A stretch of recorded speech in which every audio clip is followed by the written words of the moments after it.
Welcome back to Spirit Spells and Magic. These winter months are so cold, and in ancient traditions, they would think of things and ways to warm themselves up. Some ways to do this was making tea, and they would often put herbs in their tea that would bring them luck and success and warmth. Now, one way to do this is with chamomile.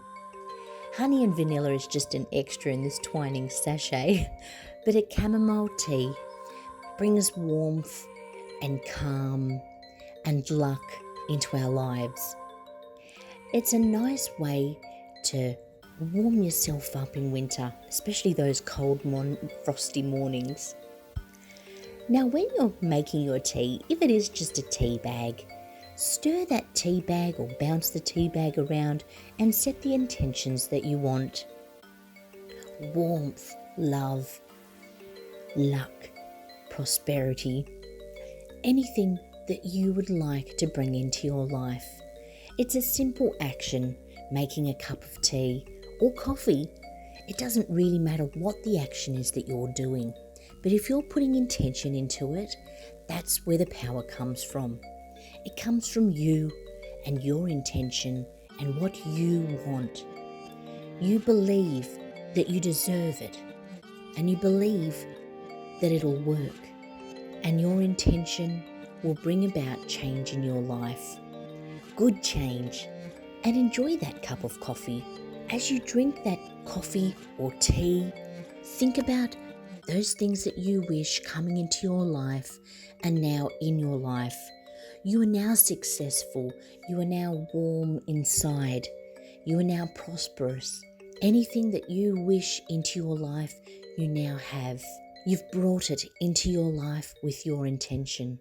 And enjoy your tea or coffee. Luck is defined as success or failure, apparently brought about by change rather than through one's thoughts or actions. Chance considered as a force that causes good or bad things to happen.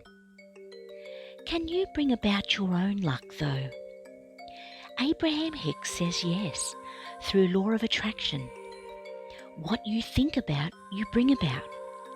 Therefore, if you believe you're lucky, more times than not, you will begin to see luck in everything in your life. Let's help that along with a luck spell. For this winter luck spell, you are going to need a piece of paper, a pen or pencil, texture, whatever you feel like writing with, a yellow candle, and if you don't have a yellow candle, a white candle, an incense stick or essential oil. Now, traditionally, in winter or Yule, they used to put pictures of the sun around them or create dried orange slices to represent the sun.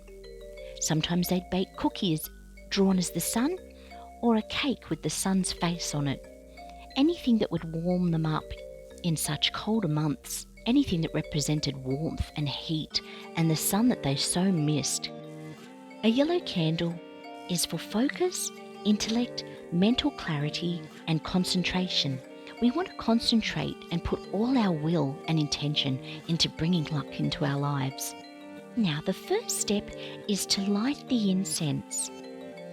Take 3 deep breaths and relax. Think positively. You can even meditate for a few minutes if you feel like it. The next step, light the yellow candle. For the third step is to take your paper and draw a picture of the sun. Make it as simple or as elaborate as you wish. And chant the following or make up something that you feel says a similar thing. Power of the sun, lay your warmth on me. Shine your ray down, bring me clarity. Open my eyes, and luck I shall see. I allow myself good fortune, mote it be. Step 4. Visualize yourself being surrounded by the light and warmth of the sun. The energy providing you with growth, healing, success, aspects that the sun represents. this coming into your life. Step 5. Sit there for a few minutes and close your eyes. Concentrate on what future and success you would like to see in your life. You can hold on to that sun image that you drew. Step 6. When you are finished taking the time to sit with your vision of success, keep that sun sigil image with you. This sigil has been enchanted now, and it will add to the happiness and luck coming into your life. Like many spells, there are set and forget. You don't have to look at that image all the time to know that it's working. Place it on your altar, have it under your pillow, put it in your bedroom or in your lounge room, anywhere that you need that warmth to be. And don't keep checking on it, you don't need to keep looking at it, but know that it's there, know that it's working for your best, and know and believe that it is coming and that you already have all that you wish into your life, and the luck is yours. A big feature at Yule time and the winter months is having a Yule log. Traditionally, the Yule log is found or foraged in a forest or wooded area, and once found, it is ordained with many decorative items representing Yule. We decided to make our Yule log. Well, we're pretty busy people, so we had the help of a chocolate scroll that was already made. But we put our love and intention into it by decorating that scroll log for Yule. Now we mixed some icing sugar and cocoa together to get the right colour for our Yule log. My daughter helped, obviously. When there's sweets around, it's hard to keep the kids away. But she mixed that icing. It didn't take too long. At first, it was a little tough because it wasn't runny enough. And then after a while, we added a little bit more water, and we didn't want the icing to just slip straight off, but we also need it not to tear the cake as we're going along. To create that traditional knob or branch sticking out of the side of the log, we used a marshmallow and a toothpick and then covered it in that chocolate icing. And then we used a toothpick to kind of streak the log to give the log a little bit more of a loggy-like appearance. But we had a lot of fun, and normally a Yule log, the wooded type, would be burned on the winter solstice and a portion of the log kept for the next year. Well, we couldn't really burn this, but you'll find out later how we celebrate the action of fire. Once we'd completely iced it, we decided to decorate using some lemon slices. To represent the sun, of course. Big yellow slices. And we placed those on the Yule log after it had been iced. Now, the way we represented the burning of the log or fire, we placed a silver candle in the middle. And then we would light that candle and we would take a moment to appreciate the Yule log and what it represents, the bringing of the warmth into winter. The Yule log burning for 12 days in ancient traditions. Well, it wasn't going to last 12 days, let me tell you. It barely lasts 12 minutes, this cake.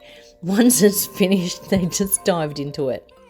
But it looked good, and it was a fun way to get my daughter aware and interested in the Sabbats.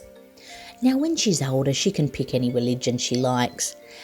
But having nature as a foundation in the pagan ways, at least she'll be a little bit more learned in witchy traditions and can make a decision for herself later on.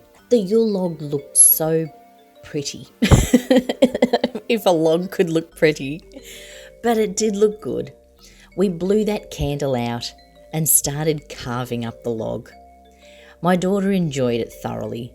She enjoyed making, as she always does, and eating, of course. The winter solstice may have passed, but we're definitely going to have more Yule and winter crafts coming up Imbolc isn't until the 1st of August, but there's plenty of time before then to do more arts and crafts and cooking and enjoy the spirit of the craft. I hope you enjoyed these episodes and get something out of it. Remember, your craft is your craft. How you want to celebrate and practice is entirely up to you. It is based on your intentions and your thoughts, your power. You can practice as much or as little as you choose. The Sabbats may be only a couple of times a year, but we don't have to limit ourselves to doing things just on one day. We can do as many of the old traditions and create new ones if we wish. It's a way of life. But if you are busy, just doing something simple as having a chamomile tea to represent winter and your intentions may be exactly all you need to do. Stay tuned and enjoy the rest of winter. Have a lovely day. Namaste.